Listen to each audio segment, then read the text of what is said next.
ಕೇಸ್ಗಳು, ಈ ಕೊಲೆ ಸುಲಿಗೆಗಳು ನೋಡೇ ಎಲ್ಲೋ ಒಂದ್ ಕಡೆ ಈ ನಿರ್ಧಾರಕ್ಕೆ ಬಂದ್ರ? ಅವಳಲ್ಲಿ ಇನ್ನೂ ಮಾನಸಿಕ ಸಿದ್ಧತೆನೇ ಆಗಿಲ್ಲ ಅವಳಿಗೆ ಮದುವೆ ಆಗಲಿಕ್ಕೆ. ಅವಳು ಬರೀ ಡ್ರೆಸ್ ನೋಡ್ತಿದ್ದಾಳೆ, ನೆಕ್ಲೆಸ್ ನೋಡ್ತಿದ್ದಾಳೆ.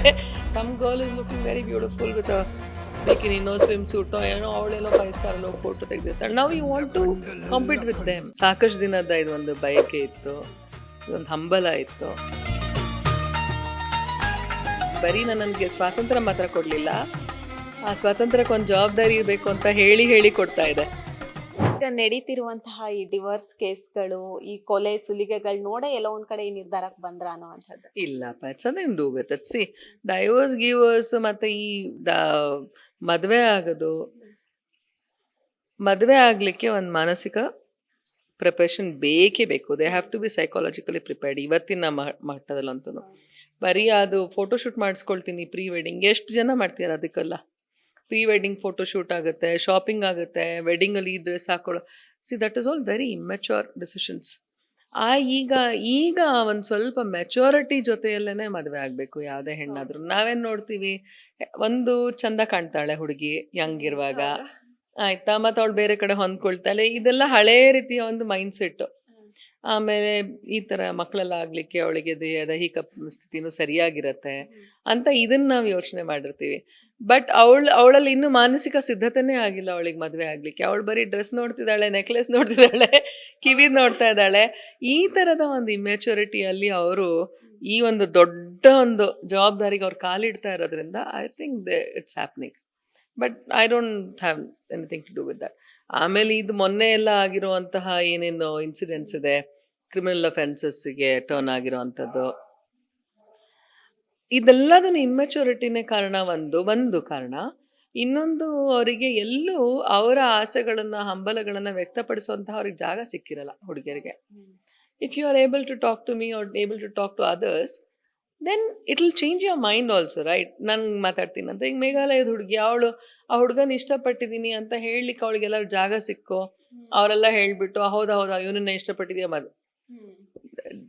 ಸೆಕೆಂಡ್ರಿ, ಒಪ್ಕೊಳ್ತಾರೋ ಇಲ್ವೋ ಅಂತ.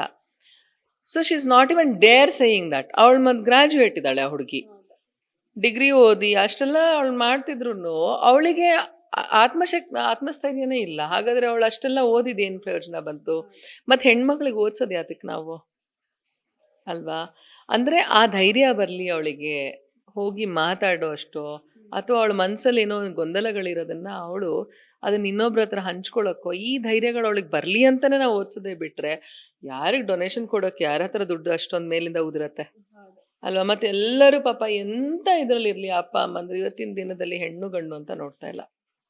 ಎಲ್ಲರೂ ಗಂಡನ್ನ, ಅವ್ರ ಮಕ್ಕಳು, ಒಂದು ಹೆಣ್ಣೊಂದು ಗಂಡಿದ್ರೆ ಆ ಹುಡುಗನ ಯಾವ ಶಾಲೆ ಕಳಿಸ್ತಾರೆ ಅದೇ ಶಾಲೆಗೆ ಹುಡುಗಿನೂ ಕಳಿಸ್ತಾರೆ. They are spending the same amount of money, I will say even more than on boys, ಆಯಿತಾ? ಆಮೇಲೆ ಯಾವ ಇದೂ ಅಪೇಕ್ಷೆನೂ ಇಲ್ಲ. ನಮ್ಮ ದೇಶದಲ್ಲಿರೋ ಹುಡುಗಿಯರು ತುಂಬ ಅದೃಷ್ಟವಂತರು. ಯಾಕಂದರೆ ತಂದೆ ತಾಯಿಯರು ಯಾವತ್ತೂ ಏನು ಅಂದ್ಕೊಳ್ತಾರೆ, ಒಳ್ಳೆ ಮನೆಗೆ ಕೊಡಬೇಕಪ್ಪ, ಮದುವೆ ಮಾಡಬೇಕಪ್ಪ, ಅವಳ ಜೀವನ ಚೆನ್ನಾಗಾಗ್ಲಪ್ಪ, ಅಷ್ಟೇ ಬಿಟ್ಟರೆ ಅವಳು ನನಗೆ ವಾಪಸ್ ದುಡಿಮೆ ಮಾಡಿ ತಂದ್ಕೊಡ್ಬೇಕು, ಅವಳನ್ನ ನಾನು ನೋಡ್ಕೊಳ್ಬೇಕು, ಆ ಯಾವ ನಿರೀಕ್ಷೆನೂ ಇಟ್ಕೊಳ್ಳಲ್ಲ ತಂದೆ ತಾಯಿ. ಸೊ ಇಟ್ ಈಸ್ ಅಷ್ಟೆಲ್ಲ ಇದೆ, ಆದ್ರೂ there is some kind of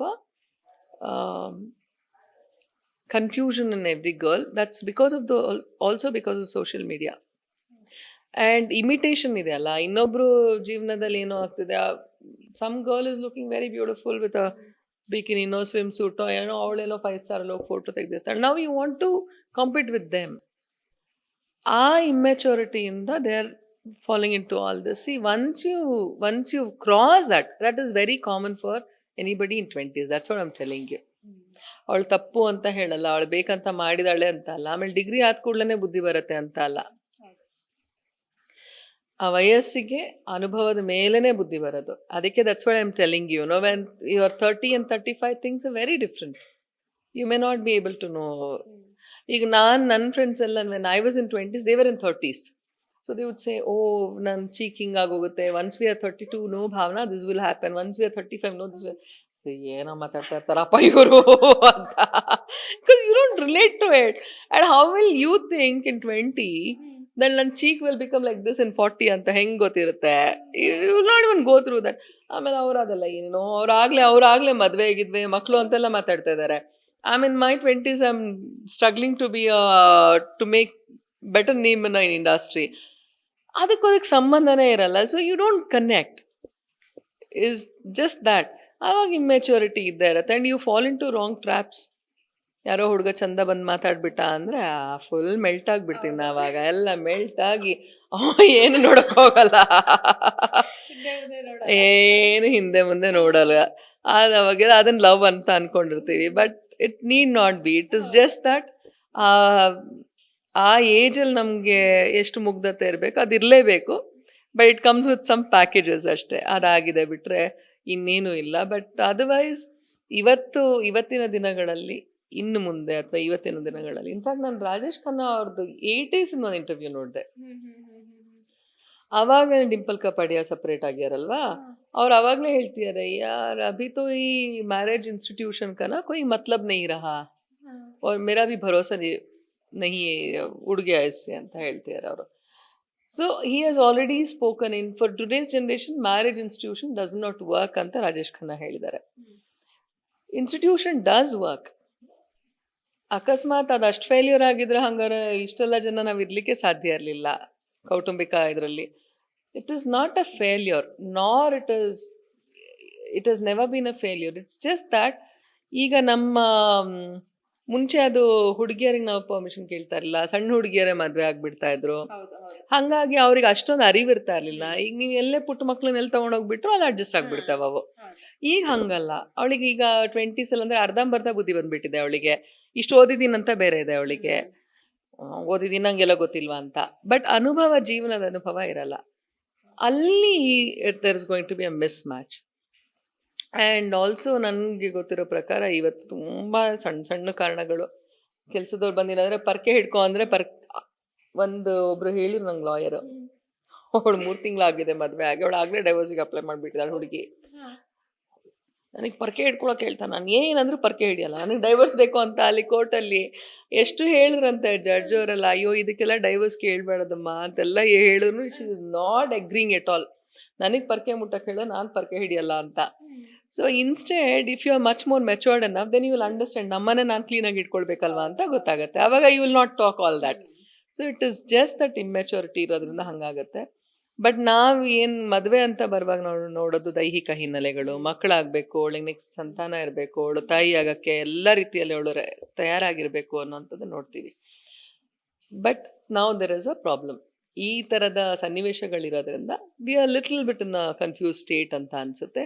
may be ಈ ತಂತ್ರಜ್ಞಾನದಿಂದ you probably woman can take a little more time to marry or get into ಆ ಚೌಕಟ್ಟಲ್ಲಿ ಹೋಗ್ಲಿಕ್ಕೆ ಅವಳು ಸ್ವಲ್ಪ ಈಗ ಟೈಮ್ ತಗೊಳ್ಬಹುದು. ಆಗ ಅದೇ ಇವಾಗ ಫ್ರೀಸ್ ಮಾಡಬಹುದು, ಅಥವಾ you can go for IVF ಇದೆ, ಅದರಲ್ಲಿ ಮೆನಿ ಥಿಂಗ್ಸ್. ನನಗೆ ಅಷ್ಟೆಲ್ಲ ಗೊತ್ತಿಲ್ಲ ಆದರೆ ಹೇಳೋಕ್ಕೆ.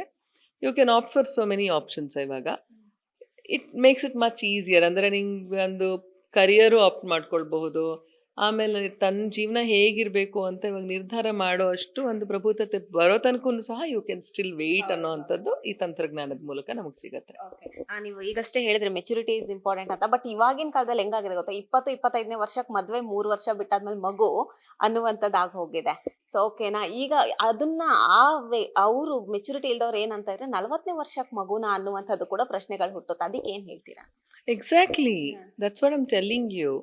C there is no end to it. ತಾಯಿ ಆಗ್ಲಿಕ್ಕೆ ಈ 40ನೇ ವರ್ಷಕ್ಕೆ ನಾನು ಆಗ್ತಾ ಇರೋದು. ನನ್ನ ಅಜ್ಜಿ ಅತ್ತೆ 14-20 ಮಕ್ಕಳಲ್ವಾ. ನನ್ನ ಅಪ್ಪ ನಮ್ಮಂಗೆ 14 ಜನ ಮಕ್ಕಳು. But she has delivered 16 children all together. So ಎಷ್ಟು ವರ್ಷ ತನಕ ಅವ್ರಿಗೆ ಅವರು ಇದು ಬಯಾಲಜಿಕಲ್ ಸೈಕಲ್ ನಿಲ್ಲೋವರೆಗೂ ಇದು ಮಾಡಿರ್ತಾರೆ, ಮಕ್ಕಳು ಮಾಡ್ಕೊಂಡಿರ್ತಾರೆ. And it is not about natural ಆಗಿ ಆಗ್ತಾ ಇರುವಾಗ it is not about process, ಅದೆಲ್ಲ ಬರಲ್ಲ ನಿಮಗೆ ತಲೆಯಲ್ಲಿ, ಆಯಿತಾ. ಅವಳಿಗೆ ಒಂದೊಂದು ಮಗು ಆದಾಗಲೂ ಯಾರೋ ಒಬ್ರು ಹೇಳ್ತಾ ಇದ್ರು, ತುಂಬ ಜನ ಮಕ್ಕಳಾಗ್ತಾ ಇದ್ರೆ ಆ ಹೆಂಗಸಿನ ಆರೋಗ್ಯ ತುಂಬ ಹಾಳಾಗುತ್ತೆ ಅಂತ. ಇಟ್ ಈಸ್ ರಾಂಗ್ ಅಂತ ನಾನು ಕಮೆಂಟ್ ಮಾಡಿದ್ದೆ ಒಬ್ರದ್ದು. ಬೋತ್ ಮೈ ಗ್ರ್ಯಾಂಡ್ ಮದರ್ಸ್, ಸ್ಪೆಷಲಿ ನನ್ನ ಅಪ್ಪನಮ್ಮ, ಶಿ ಲಿವ್ಡ್ ಆರಾಮ್ಸೆ ಟಿಲ್ 92. ಗಟ್ಟಿಯಾಗಿದೆ. ಅವ್ರಿಗೆ ಏನು ಸೊಂಟ ನೋವು ಗಿಂಟ ನೋವು ಏನೂ ಇರಲಿಲ್ಲ, ನಥಿಂಗ್. ಸೊಂಟನೂ ಇಷ್ಟೇ ಪುಟ್ಟದಾಗಿತ್ತು ಅವ್ರದ್ದು. So, ಹಾಗಾಗಿ ಅದಕ್ಕೆ ದೇಹದಲ್ಲಿ ಉತ್ಪತ್ತಿ ಆಗ್ತಾ ಇರುತ್ತೆ, ಅದಕ್ಕೆ ಸರಿಸಮಾನದ ರೀತಿಯಲ್ಲಿ ಅದಕ್ಕೆ ಏನೇನು ಬೇಕೋ ಪ್ರಕ್ರಿಯೆಗೆ, ಆ ಹಾರ್ಮೋನ್ ಏನು ಬೇಕೋ, ಇನ್ನೇನೋ ಕೆಮಿಕಲ್ ಬೇಕಾಗತ್ತೆ, ಅದು ದೇಹದಲ್ಲೇ ಉತ್ಪತ್ತಿ ಆಗ್ತಾ ಇರುತ್ತೆ, ಅದಕ್ಕೆ ಅದನ್ನು ಪ್ರಿಪೇರ್ ಮಾಡಿಕೊಡ್ತಾ ಇರುತ್ತೆ. So C, when it is 20 years ago, it is not a abnormality. Why it should be an abnormality today? ಹಾಗಾದ್ರೆ ನಾವೆಲ್ಲೋ ಬದಲಾಗಿದ್ದೀವಿ ಅಂತ ಅಲ್ವಾ? ಮಕ್ಕಳು ಅಂತ ಬಂದಾಗ there was nothing an abnormality then. ನಮ್ಗೊಬ್ರು ನಾನು ಸಣ್ಣೋಳಿರ್ಬೇಕಾದ್ರೆ ಹಾರ್ಮೋನಿಯಂ ನುಡಿಸೋಕೆ ಬರ್ತಾ ಇದ್ರು. ಅವ್ರಿಗೆ 60 ಆಗಿತ್ತು ಅವ್ರಿಗೆ. ಅವ್ರ ಹೆಂಡತಿ she was 52. That is when she delivered a baby. Natural ಆಗಿ ಅವಾಗ ಅವ್ರಿಗೆ ಮಗು ಹುಟ್ಟಿತ್ತು. We still remember. ಅವ್ರು ಅವಾಗ ಬಂದು ಸ್ವೀಟ್ ಎಲ್ಲ ಕೊಟ್ಟಿದ್ರು. ಸೊ ನೋಡಿ, ಪೇರೆಂಟ್ ಆಗಬೇಕು ಅನ್ನುವಂಥದ್ದಕ್ಕೆ ನನ್ನ ದೇಹದ ಸ್ಥಿತಿ ತಯಾರಿರೋ ತನಕ I don't think anything should stop you. And there is no such limitation. It is your bliss ಅಲ್ವಾ ಅದು, ಒಂದು ಪೇರೆಂಟ್ ಆಗೋದು ಅದು ನಿಮ್ಮ ಅಲ್ವಾ. So it is not about age and nothing about age. ಎಷ್ಟೋ ಜನ ನನಗೆ ಗೊತ್ತಿದ್ದಾರೆ, ದೇ ಹ್ಯಾಡ್ ಲೇಟ್ ಇದರಲ್ಲಿ ಚೈಲ್ಡ್ ಆಗಿರೋವಂಥದ್ದು. ಅದು ತುಂಬ ಜನಕ್ಕೆ ಅನಿಸುತ್ತೆ, ಫಿಸಿಕಲಿ ಫಿಟ್ ಇರ್ತೀವಿ, 20s ಮದುವೆ ಆದರೆ ಮಕ್ಕಳನ್ನೆಲ್ಲ ನೋಡ್ಕೊಳ್ಬೇಕು ಅಂತ. ನಾನು ಈಗೀಗ ನೋಡ್ತಾ ಇದ್ದೀನಿ, ಆ ಥರ ಬೇಗ ಮದುವೆ ಆಗಿರೋರು ಅಮ್ಮಂದ್ರು they become competitors to the children. I have seen it. ಈ ಹುಡುಗಿಯರು ಟೀನೇಜಲ್ಲಿ ಇರ್ತಾರೆ, ತಾಯಂದ್ರು ಹುಡುಗಿಯರ ಥರ ಡ್ರೆಸ್ ಮಾಡ್ಕೊಳ್ತಾ ಇರ್ತಾರೆ. ನೀವು ನೋಡಿಲ್ವಾ ಈಗ? See, at least I am over grown that, right? That also happens. Why? Maturity ಇಲ್ಲ ಅಲ್ಲ, ಅಲ್ವಾ? ನಾನು ಹೇಗಿರ್ಬೇಕು, ನನ್ನ ಮಕ್ಳು ಹೇಗಿರ್ಬೇಕು, ಆ ವ್ಯತ್ಯಾಸ ಗೊತ್ತಾಗ್ಬೇಕಲ್ಲ. ನೀವ್ ಈಗಷ್ಟೇ ಹೇಳಿದ್ರಿ, ಒಂದಷ್ಟು ಜನಕ್ಕೆ ಮದ್ವೆ ಆಗಿದ್ರು ಕೂಡ ಮಕ್ಕಳಾಗುವಂತಹ ಭಾಗ್ಯನ ಅವರು ಪಡ್ಕೊಂಡಿರಲ್ಲ. ಸೊ ಇವಾಗ ನೀವು ಆ ಭಾಗ್ಯನ ಪಡ್ಕೊಂಡಿದ್ರೆ ಎಷ್ಟು ಖುಷಿ ಇದೆ? ಅದಕ್ಕೇನೊಂದು ಸ್ಪೆಷಲ್ ಖುಷಿ ಅಂತ ಏನಿಲ್ಲ. I am just satisfied. ನನ್ನ ಸಾಕಷ್ಟು ದಿನದ ಇದೊಂದು ಬಯಕೆ ಇತ್ತು, ಇದೊಂದು ಹಂಬಲ ಇತ್ತು. ನನ್ನ ನಿರ್ಧಾರ ಸದ್ಯ ನಾನು ತಗೊಂಡಿರೋದು ಅದು ಪೂರ್ತಿ ರೀತಿಯಲ್ಲಿ ಫಲಕಾರಿ ಆಗಿದೆಯಲ್ಲ, ದಟ್ಸ್ ವೈ ಆಲ್ ಬ್ಲೆಸ್ಸಿಂಗ್ಸೇನೆ. ಯಾವುದು ಬ್ಲೆಸ್ಸಿಂಗ್ಸ್ ಮತ್ತು ಜನರ ಒಂದು ಶುಭ ಹಾರೈಕೆ ಇಲ್ದಿದ್ರೆ ಆಗಲ್ಲ. ಎಲ್ಲರ ಶುಭ ಹಾರೈಕೆ, ಒಂದು ಬ್ಲೆಸ್ಸಿಂಗ್ಸಿಂದ it has become successful. I am satisfied, more than happy. ಈ ಖುಷಿ ವಿಷಯನ ಹಂಚ್ಕೊಂಡಾಗ ನಿಮಗೆ ಹೇಳಲೇಬೇಕು, ತಾರಾ ಬಳಗಗಳು, ನಿಮಗೆ ತಾರಾ ಬಳಗ ತುಂಬಾ ಇದ್ದಾರೆ, ಫ್ರೆಂಡ್ಸ್ ಇದ್ದಾರೆ, CM ನ ಕೂಡ ನಿನ್ನೆ ಭೇಟಿಯಾಗಿದ್ರಿ. ಸೊ ಹೇಗಿತ್ತು ಎಲ್ಲರೂ ರೆಸ್ಪಾಂಡ್ ಅನ್ನುವಂಥದ್ದು? ಇಲ್ಲ, ತುಂಬಾ ಖುಷಿ ಪಟ್ರು. ಅಂದ್ರೆ ಅಫ್ಕೋರ್ಸ್ ತಾರಾ ಬಳಗನಕ್ಕಿಂತ that makes me feel that they made me a family, ಅಲ್ವಾ? So I've been part of the family always. And ನನ್ನ ಕುಟುಂಬ, ನನ್ನ ಸಿನಿಮಾ ಕುಟುಂಬದಲ್ಲಿ ನನಗೆ ಏನೇನು ಕುಟುಂಬದಲ್ಲಿ ಏನು ಸಿಗಬೇಕು, they have given me all that love and affection. ಎಲ್ಲರೂ ವಿಶ್ ಮಾಡಿ ಖುಷಿ ಆಯ್ತು ಕಣೆಮ್ಮ ಅಂತೆಲ್ಲ ಹೇಳಿದ್ರು. ತುಂಬ ಸಂತೋಷಪಟ್ಟರು ಎಲ್ಲರೂ. ತಾಯಿ ಆಗ್ತಾ ಇದ್ದಾರೆ ಅಂದಾಗ ಹಂಬಲಗಳು ಜಾಸ್ತಿ ಇರತ್ತೆ, ಆಸೆಗಳು ಜಾಸ್ತಿ ಇರತ್ತೆ. ಇದನ್ನ ತಿನ್ಬೇಕು, ಅದನ್ನ ತಿನ್ಬೇಕು, ಮಾವಿನ ಹಣ್ಣು ತಿನ್ಬೇಕು ಅನ್ನುವಂಥದ್ದು, ಹುಳಿ ಐಟಮ್ಸ್ ತಿನ್ನುವಂಥ, ಮಣ್ಣು ತಿನ್ಬೇಕು ಅನ್ನೋ, ನಿಮಗೇನಾರು ಹಂಗ ಅನ್ಸಿತ್ತಾ ಅನ್ನುವಂಥದ್ದು? ನನಗೆ ಮಾವಿನ ಹಣ್ಣು ತಿಂದ್ರೇ ಆಗ್ತಾ ಇಲ್ಲ ಇವಾಗ ಸದ್ಯಕ್ಕೆ. ಪೇರ್ಲೆ ಹಣ್ಣು ತಿನ್ನಕ್ಕೊಂದು ತುಂಬ ಖುಷಿ ಇದೆ. ಅದು ನಮ್ಮಪ್ಪ ದಿನ ತಂದು ಸ್ಟಾಕ್ ಇಡ್ತಾ ಇದ್ದಾರೆ ಅಷ್ಟೇ. ಅದು ಒಂದು ಬಿಟ್ರೆ ಇನ್ನೇನು ಜಾಸ್ತಿ ಇಲ್ಲ. ಈ ಪ್ರೊಸೆಸ್ ಎಲ್ಲ ಹೇಗೆ ನಡೀತು? ಅಂದ್ರೆ ಇವಾಗ ಕಾನೂನಿನ ಕ್ರಮಗಳಿರುತ್ತೆ, ಸೊ ಹೇಗೆ ಸವಾಲ್ಗಳನ್ನ ಎದುರಿಸಿದ್ರಿ ಅನ್ನುವಂಥದ್ದು? ಇಲ್ಲ, ಈಗ ಕಾನೂನು, ನಾನು ಆಗ್ಲೇ ಹೇಳ್ದಂಗೆ ಕಾನೂನೇ ಇವಾಗ ನಮಗೆ ಈ ಎಲ್ಲ ವ್ಯವಸ್ಥೆಯನ್ನ ಮಾಡಿಕೊಟ್ಟಿದೆ. ನಾನಿವಾಗ I don't have to be, ನಾನು ಹೇಳ್ದನಲ್ಲ, ಗಂಡನಾಗಿನೋ ಅಥವಾ ಅಣ್ಣನಾಗಿನೋ ತಂದೆ ರೂಪದಲ್ಲೋ ನಾನು ಯಾವುದೇ ಒಂದು ಗಂಡಸಿನ ಇದನ್ನ ಕರ್ಕೊಂಡು ಹೋಗಿ ಸೈನ್ ಮಾಡಿಸ್ಬೇಕು ಅನ್ನೋವಂಥದ್ದು ಇವಾಗಿಲ್ಲ. It is gone. Now I sign my documents on my own. ನನ್ನ ನಿರ್ಧಾರಗಳಿಗೆ what does it mean, what does it say? ಬರೀ ಸ್ವಾತಂತ್ರ್ಯ ಅಷ್ಟೇ ಅಲ್ಲ, ನನ್ನ ನಿರ್ಧಾರಗಳಿಗೆ ನಾನೇ ಜವಾಬ್ದಾರಳು ಅಂತಾನು ಹೇಳೋ ಅಂಥದ್ದು. So I have signed all the documents, ನಾನೇ ಸೈನ್ ಮಾಡಿರೋದ್ರಿಂದ ನನ್ನ ನಿರ್ಧಾರ ಎಲ್ಲದನ್ನು ಅದರಲ್ಲಿ ಫಸ್ಟೇ ಹೇಳ್ಬಿಟ್ಟಿರ್ತಾರೆ, all your decisions are on your own responsibility ಅಂತ. So it is also making you, ಅಂದರೆ ನನ್ನ ಸರ್ಕಾರ ಅಂತೀನಿ, ಕಾನೂನಿನ ವ್ಯವಸ್ಥೆ, ನನ್ನ ದೇಶದಲ್ಲಿ ಕಾನೂನಿನ ವ್ಯವಸ್ಥೆ ನನಗೆ ನನಗೆ ಸ್ವಾತಂತ್ರ್ಯ ಮಾತ್ರ ಕೊಡಲಿಲ್ಲ, ಆ ಸ್ವಾತಂತ್ರ್ಯಕ್ಕೆ ಒಂದು ಜವಾಬ್ದಾರಿ ಇರಬೇಕು ಅಂತ ಹೇಳಿ ಕೊಡ್ತಾ ಇದೆ. ಬಟ್ ಇಟ್ ಈಸ್ ದೇರ್ ನಾವ್. ಐ ಡೋಂಟ್ ನೀಡ್, ಅಂದರೆ ನಾನು ಯಾವುದೇ ರೂಪದಲ್ಲೂ ನನ್ನ ಗಂಡಸನ್ನ ಕರ್ಕೊಂಡು ಹೋಗಿ ನನ್ನ ಸೈನ್ ಹಾಕಿಸ್ಬೇಕು ಅನ್ನೋ ಅಗತ್ಯ ಇಲ್ಲ. ಸರ್ವೋಚ್ಚ ನ್ಯಾಯಾಲಯದಿಂದ ಮತ್ತೆ ಒಂದು 6 ತಿಂಗಳು ಹಿಂದೂ ಪೇಪರಲ್ಲಿ ಬಂದಿದೆ, ಶಾಲೆಗಳಲ್ಲಾಗಲಿ ಪಾಸ್ಪೋರ್ಟ್ಗಳಲ್ಲಾಗಲಿ ಯಾವುದೇ ದಾಖಲಾತಿಗಳಲ್ಲಿ ನಾವು ತಂದೆ ಹೆಸರನ್ನ ಕಡ್ಡಾಯವಾಗಿ ಹಾಕಬೇಕು ಅನ್ನೋಂತಹ ಮುಂಚಿನ ಏನಿತ್ತು ಆ ಪ್ಯಾಟರ್ನ್ ಏನಿತ್ತು ಆ ಪ್ಯಾಟರ್ನನ್ನು ತೆಗೆದಿದೆ. ಈಗ ತಾಯಿಯೇ ಮೊದಲ ಇದು ಅಂದರೆ ಅವಳಿಗೆ ಮಾತ್ರ ಅವಳ ಮಕ್ಕಳು ಅಂತ ಗೊತ್ತಿದೆ, ಆ ಮಗುಗೆ ಅವಳೇ ತಾಯಿ ಅಂತ ಗೊತ್ತಿರುತ್ತೆ, ಬಿಟ್ಟರೆ ಇನ್ಯಾರೂ ಅಲ್ಲ. ಮತ್ತು ಅವಳಿಗೆ ತಾಯಿ ಆಗೋ ಹಕ್ಕಿದೆ. It is her, she is important ಅನ್ನೋ ಅಂಥದ್ದನ್ನು ನಮ್ಮ ದೇಶದ ಕಾನೂನು ಇವತ್ತು ಎತ್ತಿ ಹಿಡಿದಿದೆ. ಅದರಿಂದ I think it gives a lot of, ಎಲ್ಲರಲ್ಲೂ ಆತ್ಮವಿಶ್ವಾಸ ಹೆಚ್ಚೋ ಅಂಥ ಕೆಲಸವನ್ನೇ ಅದನ್ನು ಮಾಡಿರೋದು. ಆಮೇಲೆ ನಾರ್ಮಲಿ ನ್ಯಾಯಾಲಯಗಳಲ್ಲಿ, ಸರ್ವೋಚ್ಚ ನ್ಯಾಯಾಲಯಗಳಲ್ಲಿ ಏನೇ ಒಂದು ಕಾನೂನಿನಲ್ಲಿ ಬದಲಾವಣೆಗಳನ್ನ ತರಬೇಕಾದ್ರೆ ಅದ್ರ ಬಗ್ಗೆ ತುಂಬ ಮಾಹಿತಿಯನ್ನು ಅವರು ಸಂಗ್ರಹ ಮಾಡಿರ್ತಾರೆ. ಅದಕ್ಕಂತಲೇ ಸಾಕಷ್ಟು ಜನ ಓದಿ ಅದಕ್ಕೆ ಫೈಟ್ ಮಾಡಿ, specially lot of women must have fought for it. ಯಾಕಂದರೆ ನೀವು ಹೇಳೋಂಗೆ ಇವತ್ತು ಡೈವೋರ್ಸ್ ತುಂಬ ಇದೆ. There are so many single women. ಅವಳಿಗೆ ಗಂಡ ಇಲ್ಲ ಅಂತ ಹೇಳಿದ್ರೆ ಹಾಗಾದ್ರೆ ಅವಳಿಗೆ ಐಡೆಂಟಿಟಿನೇ ಇಲ್ವಾ ಅನ್ನೋವಂಥ ಒಂದು ಪ್ರಶ್ನೆ ಬರುತ್ತೆ. ನನಗೆ ಒಂದು ಐಡೆಂಟಿಟಿ, ನಾನು ಹೆಣ್ಣಾಗಿ ನನ್ನ ಅಸ್ತಿತ್ವ ಇದೆ ಅನ್ನೋಂಥ ಹೇಳಿ ಸಾರುವಂತಹ ಒಂದು ಅವಕಾಶವನ್ನು ಇವತ್ತು ನನಗೆ ನನ್ನ ಕಾನೂನು ಮಾಡಿಕೊಟ್ಟಿದೆ ನನ್ನ ದೇಶದಲ್ಲಿ. We should be very proud of it, we should be very happy about it. ಯಾಕಂದರೆ ಎಲ್ಲ ದೇಶದಲ್ಲೂ ಇಲ್ಲ ನೋಡಿ, ನಮ್ಮ ದೇಶದಲ್ಲಾಗಿದೆ. ಹಾಗಾಗಿ ಇದು ತುಂಬ ಜನ ಹೆಣ್ಮಕ್ಳಿಗೆ ಅನುಕೂಲ ಆಗತ್ತೆ ಅನ್ನೋಂಥದ್ದು ನನಗೆ ಅನಿಸುತ್ತೆ. ಆಮೇಲೆ we don't have to be hesitant anymore. But ಏನೇ ಆದರೂ ನಾನು ಹೇಳ್ದಂಗೆ ಕಾನೂನೇ ಆಗಲಿ ಏನೇ ಆಗಲಿ, ಎಷ್ಟೇ ಸ್ವಾತಂತ್ರ್ಯ ಇದ್ರೂ ಜವಾಬ್ದಾರಿಯುತವಾಗಿರಬೇಕು ಅಂತ ಹೇಳ್ತಾ ಇದ್ದಾರೆ. So that needs a lot of maturity. It doesn't come with academic education. ನೀವು MA ಅದು ಓದಿ, MSc ಆದರೂ ಓದಿ, MPhil ಆದರೂ ಮಾಡಿ, it doesn't come with education. It comes with ವಾತಾವರಣ, ಇಟ್ ಕಮ್ಸ್ ವಿತ್ ಅನುಭವಗಳು. ನಿಮ್ಮ ಜೀವನದ ಅನುಭವಗಳ ಮೇರೆಗೇ ನಿಮಗೆ ಒಂದು ಮೆಚುರಿಟಿ ಅಂತ ಬರ್ತಾ ಹೋಗೋದು. ಹಾಗಾಗಿ ಇವಾಗ ನೆಕ್ಸ್ಟ್ ಈಗ ಜೀವನದಲ್ಲಿ ನೀವು ಮದುವೆ ಎಲ್ಲ ಆಗಬೇಕಂತ ಹೇಳಿದ್ರೆ ಆರಾಮ್ಸೆ you take decision. But you also have this facility. ಈಗ you can still drag it for a while and then take a decision ಆರಾಮಾಗಿ. ನಿಮ್ಗೆ ಯಾವ್ದು ಸರಿ ಅನ್ಸುತ್ತೆ ಆ ನಿರ್ಧಾರಗಳನ್ನ ನೀವು ತಗೊಳ್ಬಹುದು. ಕೃತಕ ಗರ್ಭಧಾರಣೆ ಮಾಡ್ಕೊಳ್ತೀನಿ, ನನ್ಗೆ ಗಂಡು ಬೇಕೇ ಬೇಕಲ್ಲ ನನಗೆ. How can I have only the female ಇದನ್ನ ಇಟ್ಕೊಂಡು ನಾನು ಹೆಂಗೆ? How can I? 2 ಕ್ರೋಮೋಸೋಮ್ ಬೇಕೇ ಬೇಕು ನನಗೆ. ಒಂದೇ ಕ್ರೋಮೋಸೋಮಲ್ಲಿ ಆಗೋದೇ ಇಲ್ಲ. It has to be there. So ಅಷ್ಟೊಂದು ಹುಡುಗರು ಭಯ ಪಡೋ ಅವಶ್ಯಕತೆ ಇಲ್ಲ. They will not lose any such demand for themselves. ವಿಶೇಷ ಏನಪ್ಪಾ ಅಂದ್ರೆ ಅವಳಿ ಮಕ್ಕಳನ್ನ ಪಡಿತಾ ಇರುವಂತದ್ದು. ನೀವು ಯಾವ್ದಾದ್ರೂ ಮಗುವಿನ ನಿರೀಕ್ಷೆಯಲ್ಲಿದ್ದಾರೆ, ಹೆಣ್ಮಗು ಬೇಕು ಅನ್ನುವಂತ, ಇವಾಗ ನಿರೀಕ್ಷೆಯಲ್ಲಿ ಇರ್ತಾರೆ ತಾಯಿ ಆದವರು, ನನಗೆ ಹೆಣ್ಮಗು ಬೇಕು ಗಂಡು ಮಗು ಬೇಕು ಅನ್ನೋ. ನೀವು ಯಾವ ನಿರೀಕ್ಷೆಯಲ್ಲಿದ್ದೀರಾ? ನಿರೀಕ್ಷೆಗಿಂತ ಹೆಚ್ಚಾಗಿ ನಂಗೆ ಅಫ್ಕೋರ್ಸ್ ನಮ್ಮ ಮನೇಲೆಲ್ಲ ಹೆಣ್ಣಂದ್ರೆ ತುಂಬಾ ಇಷ್ಟ. We really hope will have at least 2ರಲ್ಲಿ ಒಂದಾದ್ರೂ ಹೆಣ್ಣಿರ್ಬೋದು ಅಂತ ಅನ್ಕೊಂಡಿದೀನಿ, ಗೊತ್ತಿಲ್ಲ. ನನ್ನ ತಂಗಿ ಅಂತೂ 2 ಹೆಣ್ಣಾದ್ರೆ ನಿಂಗೆ ಒಳ್ಳೆ ಬಂಪರ್ ಡ್ರಾ ಅಂತ ಹೇಳಿದ್ಲು. ಏನಂತ ಗೊತ್ತಿಲ್ಲ. We just hoping. ಒಂದಷ್ಟು ಹೇಗಾಗಿದೆ ಅಂದ್ರೆ ಇವಾಗ ಹೆಣ್ಮಗು ಹುಟ್ಟಿದ್ರೆ ಇವಾಗ ಕಸ ತೊಟ್ಟಿಲ್ ಬಿಸಾಡೋದು, ಅದು ಹೆಣ್ಣು ಭ್ರೂಣ ಹತ್ಯೆ ತುಂಬಾ ನಡೀತಾ ಇದೆ. ಸೊ ಇದೆಲ್ಲ ಒಂದು ವಿಶೇಷ ಅನ್ನಿಸ್ತಾ ಇದೆ.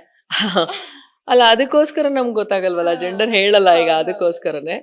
ಬಟ್ ಇಲ್ಲ, ನಮ್ಮನೇಲೆಲ್ಲ ನಾವು ಯಾವಾಗಲೂ ಹೆಣ್ಣನ್ನೇ ಇಷ್ಟಪಟ್ಟಿರೋ ಅಂಥದ್ದು.